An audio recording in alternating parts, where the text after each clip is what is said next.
Hello again, everybody. This is Mr. Moppin coming at you with another APGov video.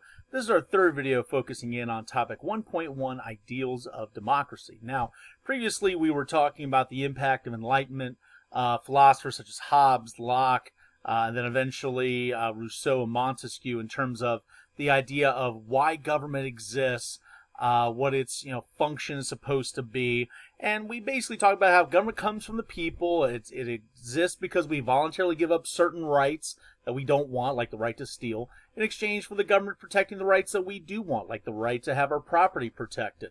And we talked about how a social contract exists that if either one of us, the people or the government, break that contract, then there are ramifications. In the case of government failing to live up to its end of the bargain, government then must be replaced by the people. All right, and remember, any government that doesn't have consent of the governed, well, it's not a valid government.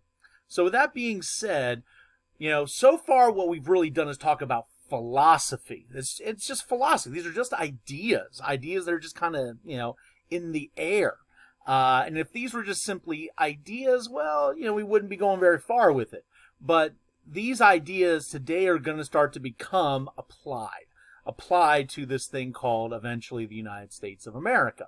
So the question then becomes, how do we take these enlightened ideals about government and then apply it to our actual government? Well, that then brings us to where Americans at that point in time were. And we're talking about in the mid to late 18th century, mid to late 1700s, during the time of English colonization of what would be America.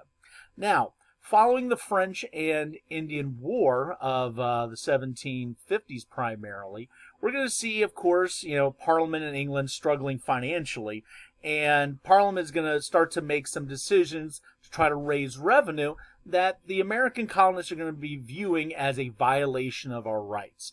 Things like the Stamp Act or the Tea Act and the Townshend Acts, etc. All of these things are created to try to raise revenue, were taxes imposed by Parliament on us without our voice being a part of the decision-making process. Once again, if you know your American history, it's not the money that we really had an issue with. It was that lack of representation. We were used to paying taxes, but only taxes that we imposed upon ourselves, not coming from London. But now that had changed. And when we start to believe that government is making decisions without our voice, kind of seems like we have government that's existing without our consent.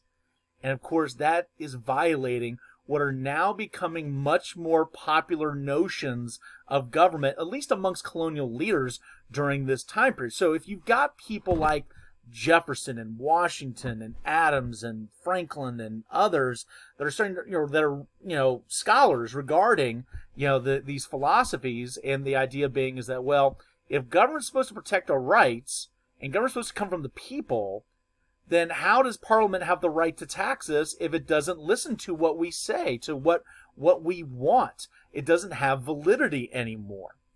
And it only is furthered when we get to 1770, when we see the infamous Boston Massacre take place. As you can see here from this famous depiction by Paul Revere, when a handful of Boston colonists were killed by British redcoats, the general sentiment was that, well, hold on here a second. These redcoats are basically, the enforcement agents of our government. Well, those enforcement agents are killing us. Well, hold on a second.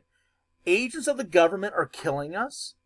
That is antithetical to what government is supposed to be about. Government is supposed to be about protecting our rights. And it's not just the right to property and the right to, speak freely. It's the most important right of them all. The right to live, to have your life protected. And that very government that's supposed to be protecting our lives is now killing us in our own streets. So this is even more evidence, beyond the lack of representation in Parliament, this is even more evidence that the government in London is not living up to its responsibilities, is not living up to its expectations. Now, there's a number of other examples you can also come up with, but what I want you to understand here is that What we are now starting to see happening as we go through the 1760s and early 1770s is that there's a list piling up here of example after example after example of how it seems that Parliament, the British government, is not living up to its responsibilities in terms of what government's supposed to do. Protect our property, protect our lives, protect our rights. So where do we go from here? Well, what started out as a lot of grumbling, a lot of, upset people colonially speaking, people wanting to have government listen to us in London. You saw Ben Franklin try to get an audience, with the king and try to, have the king listen to us, and is basically rebuffed. And so there's a sense of, what do we do with a government that's not protecting our rights and not listening to us and doesn't seem to care about what we want? Well, after so much of this abuse, if you will, by government, it's going to be very nicely and neatly kind of codified by a recent immigrant by the name of Thomas Paine in terms of what should be done. In his work Common Sense in early 1776, the answer is obvious. It's common sense. And the answer is, this is a government that cannot, it's not just it won't, it cannot properly govern us. It's not realistic, it's not feasible, it's impractical. It's too far away, it's too highly centralized, it's a different culture, it just won't work. That America is its own culture, it's its own people, it's its own continent compared to a small island. So the idea being is that you can't get Parliament to actually change to meet our needs. It's impossible. So what has to happen? Well, it's common sense. Just as Locke had mentioned previously, if government cannot live up to its end of the bargain, then the government has to be replaced, and replaced by the people themselves. So as American colonists, if we believe that Parliament way off in London is not living up to its expectations, then we got to create a new one that will listen to us, the American people. And that, of course, then brings us to the Declaration of Independence. And, this is a very important thing to keep in mind, is that, we all know that, Jefferson is the primary author of the Declaration of Independence. And yes, he's aided by Franklin and John Adams. But here's the thing that you have to understand is that, Jefferson doesn't come up with the ideals of the Declaration of Independence from nowhere. It is heavily infused by the Enlightenment. When you look at the Declaration of Independence, when you look at the language, when you look at the justification for why governments, need to be replaced, when it talks about, how we as people, as human beings, are justified to have expectations from government. That's coming from people primarily like John Locke. So what does this then mean? If you don't have the Enlightenment, if you don't have John Locke, we don't have an American government. Why? Because we wouldn't have felt that we had the right to create our own government. We wouldn't have had what we consider to be a valid notion to do that. Without the Enlightenment, we would have accepted British tyranny as, well, that's the government, and that's just kind of the way it goes. I guess that's how God wanted it. But that doesn't fly. So the Enlightenment is critical. It is essential to our revolution, and in terms of what kind of post-colonial government we are going to be creating. So following the independence movement and following a victory in the War of Independence, the question then becomes, all right, what kind of government do we have? Now, no, we'll talk in later on about America's first attempt at government, and that's going to be, the Articles of Confederation. Well-intentioned, but ultimately a failure. We'll talk later about as to why that is. And then following the failure of the Articles of Confederation, we try again. And once again, the idea of going from the Articles of Confederation to what's eventually going to be called the Constitution is also in line with Locke's values. As we'll learn, the Articles of Confederation was not living up to its responsibilities. It wasn't protecting our rights. And so we had to chuck it and replace it with a new one that we hope would. And that's the Constitution. And so far, it's done a pretty good job of that. So what that then brings us to is the Constitutional Convention itself in 1787 to try to hammer out a government that will live up to its expectations of protecting our rights. And so, to kind of understand, how this is put together, you need to have a little context in terms of who's going to be there, who's not going to be there, and what the significance of that is. When the 55 delegates come to Philadelphia in 1787, it's going to be representing all 13 states that had been colonies previously. Now, note, these delegates are not just randomly chosen. They are not even truly popularly elected. They are chosen by the elites of each of those colonies, and elites tend to elect other elites. So who are these folks? These are the wealthy, powerful elites from the respective 13 states. And when we see the folks that are in attendance at the convention, there's certainly some heavy hitters there. You got, George Washington, you got James Madison, who's eventually going to be dubbed the quote-unquote father of the Constitution, Alexander Hamilton from New York, Ben Franklin from Pennsylvania. But note who's not going to be there.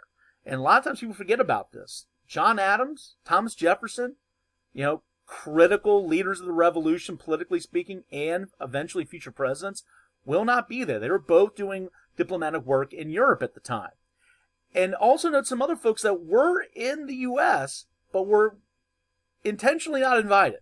Virginia's Patrick Henry and Massachusetts Samuel Adams were not invited.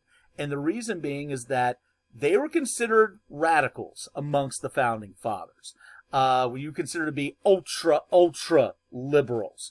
And guys that liked the Articles of Confederation because it was so state-based, small central government, defined, that there was a sense that these guys were too radical, too far to the left, folks that would not be supportive of what most of these guys wanted. They wanted a stronger national government. So what does this then kind of mean? It means that the folks that are there are going to be more on the conservative side. And note, even though Jefferson is not disinvited, he's not there. And note, Jefferson's closer at heart to people like Henry and Samuel Adams than somebody like an Alexander Hamilton and George Washington. So his absence is noticeable. So these are going to be on the more conservative end. I wouldn't say reactionary, but more on the conservative end of the founding fathers. Folks that, did not want as big a change as what you saw under the Articles of Confederation. And the big concern is that these folks that are in attendance at the Constitutional Convention were most concerned about what the Articles of Confederation lacked to be able to really do. Protect private property, protect national security. And so they're going to try to create a government that will be able to do that. But note, in the process of trying to create a government that will do that, as we'll learn in the Constitutional Convention, there's going to be a number of concerns over to, more specific details like, what about voting? Should there be universal popular voting amongst men? Or should it be amongst the elite? Should there be a property value associated with being able to be eligible to vote? How should representation in the legislature be set up? Should it be set up by state population, or should there be more of a sense of equity amongst the states and representation, kind of like what we saw under the Articles? Of course, what about slavery? What do we do there? Should slavery be protected as property, as Southerners had become accustomed to, or should it be eradicated as part of this kind of general idealism under what the Declaration of Independence wrote about? What about, for example, enforcement? The Articles didn't have a national enforcement mechanism out of a fear of tyranny. These folks wanted a stronger national government, but how should that enforcement mechanism be set up? Should there be a singular president, a committee of presidents, two presidents at a time, kind of like what the ancient Romans did? Concerns about what a national judiciary should look like. We didn't have that under the Articles as well. So there's a lot of details in terms of how to construct this thing with the shared goal of a stronger government that will live up to its responsibilities of protecting our rights. Okay? All right, so we'll leave it there for now. We'll see you next time. Bye-bye.